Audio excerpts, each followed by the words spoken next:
Bonjour! Donc aujourd'hui, on va parler des nombres premiers et ensuite de la factorisation première. Alors, un nombre premier, si tu te rappelles bien, c'est un nombre qui est divisible seulement par 1 et par lui-même. Si je te donne l'exemple du nombre 13, bien 13 il se divise par 1 et il se divise par 13. Donc, ça veut dire que c'est effectivement un nombre premier parce qu'il n'y a aucun autre diviseur.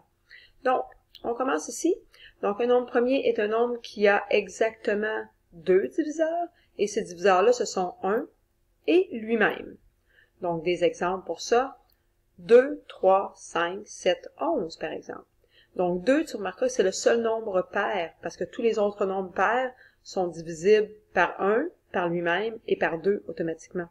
Mais 2, lui, se divise par 1 et par 2, donc c'est lui-même. 1 se divise par, 3 se divise par 1 et par 3, et la même chose pour 5, 7 et 11. Tu remarqueras que 9 ici n'est pas un nombre premier, hein. Dans les nombres impairs, là, 9 qui se trouve entre 7 et 11, c'est pas un nombre premier parce qu'il se divise par 1, il se divise par 9 et il se divise par 3. Donc lui, il a 3 diviseurs. Ce qui fait que 9, à ce moment-là, il serait un nombre composé. Donc juste en bas, ici, on a les nombres composés. On dit que ceux-ci vont avoir plus de 2 diviseurs. Par exemple, 4, 6, 8 et 9. Donc 4 parce qu'il se divise par 1, par 4 et par 2. 6 se divise par 1, par 2, par 3, par 6. Donc, 6 a même 4 diviseurs. Donc, tu vois que un nombre premier ne peut pas être en même temps composé à ce moment-là. Et là, tu pourrais te demander qu'est-ce qui se passe avec 0 et 1. On les a pas nommés. Ben, en fait, 0 et 1 ne sont ni premiers et ni composés. Donc, ils n'ont pas de terme spécifique à ce moment-là. Juste en bas, on a ce qu'on appelle la grille d'Ératosthène. Donc, c'est une grille qui va nous permettre de déterminer facilement tous les nombres premiers entre 1 et 100. Donc, si on regarde ici la grille, on pourrait commencer par se dire, par exemple, que tous les nombres pairs sont composés, donc ne sont pas premiers, à l'exception de 2. Donc, si on regarde les nombres pairs, ils se retrouvent dans des colonnes. Donc, je pourrais venir faire un trait ici pour dire tout simplement que ces nombres-là ne sont pas des nombres premiers. Même chose pour la rangée avec les unités de 4, la rangée des unités de 6. Hein, je te rappelle que j'ai laissé 2 parce que lui, 2 est un nombre premier, mais 4, 6 et 8 ne le sont pas, comme ceci. Donc, on vient d'éliminer tous les nombres pairs qui ne sont pas premiers à l'exception de 2. Tu remarqueras aussi la façon que la grille est faite, que les multiples de 3 se trouvent souvent en diagonale. Par exemple, 3, 12 et 21, ce sont tous des nombres qui se divisent par 3. Donc, c'est sûr, bon, 3 est premier, mais pas 12 puis pas 21. Donc, c'est possible d'aller enlever des possibilités sous la forme de diagonale. Quand tu regardes le prochain multiple de 3, c'est 6. Et dans la diagonale de 6, ben, tu as 15, 24, 33. Ce sont tous des multiples de 3. Et même 51. Donc, 51 se divise par 3 parce que 5 plus 1, ça fait 6. Donc, on peut utiliser nos critères de divisibilité quand on n'est pas certain. Ensuite, on arrive à 9. Donc, 9 se divise aussi par 3, 18, 27. Donc, toute la diagonale. Donc, on voit à ce moment-là que 81 n'est pas un nombre premier parce que 8 plus 1, ça fait 9. Et 9, ça se divise par 3. Donc, je peux continuer comme ça pour enlever les multiples de 3 dans mes diagonales. Donc, tu vois, 57 n'est pas un nombre premier non plus. 5 plus 7, ça fait 12. 93 aussi se divise par 3. Donc, si je continue ici, je peux voir que mon 60, 60, ça se divise par 3. Donc, dans sa diagonale, 69 aussi. 78, 87 n'est pas un pronombre premier parce qu'il se divise par 3. Et finalement, 90 et 99.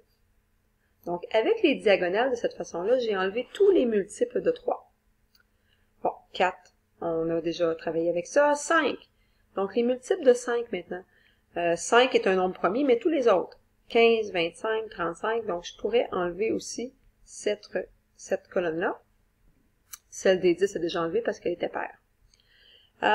Qu'est-ce qui nous reste à ce moment-là? Il nous resterait, entre autres, les 7. OK? Il n'y a pas de truc pour les 7. Donc, il faudrait que j'y aille à ce moment-là vraiment sous forme de table de multiplication, là, me rappeler de mes tables. Mais on a vu, hein, entre autres, que 1 n'était pas un multiple. Donc, 1, je pourrais tout de suite aller et mettre un X dessus ici pour dire que 1 n'est pas un nombre premier. Ensuite de ça, quand je parle des multiples de 7, donc j'ai 7, 14, 21 sont déjà enlevés. Ensuite, je vais avoir 28 qui devrait pas être là non plus. 35 est déjà parti aussi. 42 n'est plus là, mais 49, oups, donc 49 qui est un multiple de 7, je m'en vais l'enlever. Et si on continue comme ça, après 49, je vais avoir 56. Après 56, j'ai 63. Ensuite, je vais avoir 70, 77. Ah, mon 77, je dois l'enlever aussi. Après 77, j'ai 84. Après 84, si on ajoute encore 7, j'ai 91. Donc 91 n'est pas un nombre premier, il se divise par 7. Alors maintenant, ce qu'il me reste devrait être les nombres premiers. Donc je pourrais aller les mettre en surligneur à ce moment-là. Donc 2, 3, 7, 11, 13, 17, 19, 23, 29. Donc, tout ce que je mets en surligneur, ce sont les nombres qu'on n'a pas rayés. Oups, tu vois, j'avais oublié le 5. Donc, ce sont les nombres qu'on n'avait pas rayés. Donc, ce sont des nombres premiers. 41, 43, 47, 53, 59, 61, 67, 71, 73, 79. Donc, tu vois qu'il n'y a pas de règle, hein. C'est pas comme à tous les... C'est pas que tu fais des bonds de temps et il y a tout le temps un nombre premier, là.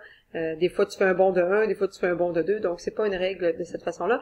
Donc, c'est pour ça que la grille d'Ératosthène nous aide facilement à les trouver. Donc, ce sont des nombres que si tu pourrais... tu vois que, par exemple, là, 71, tous les trucs qu'on connaît, là, il n'y a rien qui nous dit que c'est divisible par aucun des nombres qu'on connaît. Et même pas le 3, quand tu les additionnes, ça fait 8. Mais sinon, ces nombres-là, tu peux toujours te servir de la grille pour savoir qui elles sont. Je vais te demander de rayer ce qui est tout de suite en bas. On le fera pas, je trouve que c'est beaucoup de tâtonnement. Là. Ça peut être long parfois à trouver les réponses, donc je vous demanderai pas de les faire. Ce qui fait qu'on s'en va à la page suivante. Donc, à la page suivante, on parle de factorisation première. Il y a deux mots là-dedans. Donc, on le voit ici dans la petite bulle. Donc, factorisation qui vient de facteur.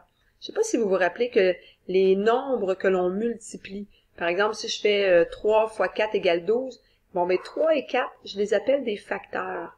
Donc, on appelle ça de la factorisation première. Premièrement, parce qu'il va y avoir des facteurs, donc des nombres qu'on va multiplier. Et première, parce qu'ils vont être constitués de nombres premiers. Donc, c'est des nombres premiers que je vais aller multiplier ensemble quand on fait la factorisation première. Alors, la définition, écrire un nombre sous la forme d'une multiplication de nombres premiers. Donc, on va les multiplier des nombres premiers. Alors, pour faire la factorisation première, par exemple, dans l'exercice, je vais vous demander de faire la factorisation première de 990. Eh bien, ce qu'on fait, c'est qu'on commence avec notre 990 tout en haut, et on se demande si ça se divise par quoi. Et là, il y a plusieurs chemins possibles pour se rendre à la réponse. Il y a plusieurs solutions différentes, mais on va tous arriver à la même réponse à la fin. Donc, peu importe ton raisonnement, peu importe ta démarche, comment tu vas la descendre, on devrait tous arriver à la même chose. Donc, je te montre un exemple. Moi, quand ça se termine à 0, je me casse pas la tête. C'est clair que ce nombre-là se divise par 10. Donc, je vais tout de suite dire, il se divise à ce moment-là par 10 et par 99. Donc, je me fais deux branches, 10 et 99. Le 10, ensuite, est-ce que c'est un nombre premier? Non, donc il se divise par 2 et par 5. Et 99, est-ce que c'est un nombre premier? Non plus. Donc, je vais aller trouver les facteurs de chacun. Alors, 10 se divise par 2 et par 5. 2 est un nombre premier, je l'encercle. 5 est un nombre premier, je l'encercle. Je sais qu'au primaire, parfois, ils vous font continuer les branches jusqu'en bas. Si tu veux continuer, c'est correct, mais moi, je t'oblige pas.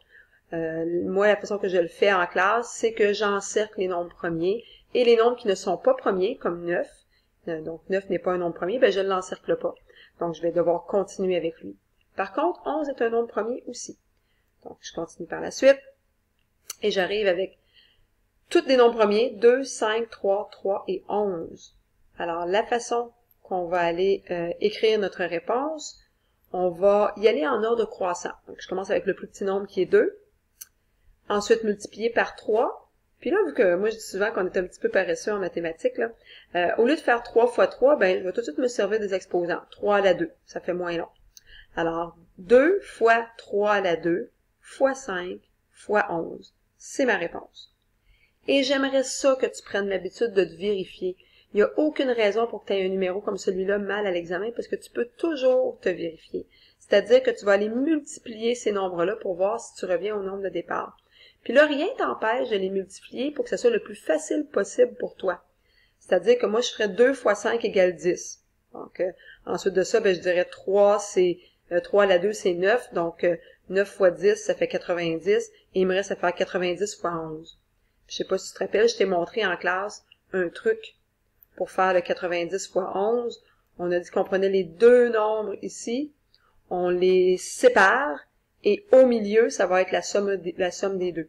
Donc, 0 plus 9, ça fait 9, donc c'est un 9 qui va au milieu. Donc, tu n'as pas besoin de faire de grands calculs pour faire ta vérification, puis là, tu es sûr que ta réponse est bonne. Alors, c'est tout pour aujourd'hui. On se revoit en classe.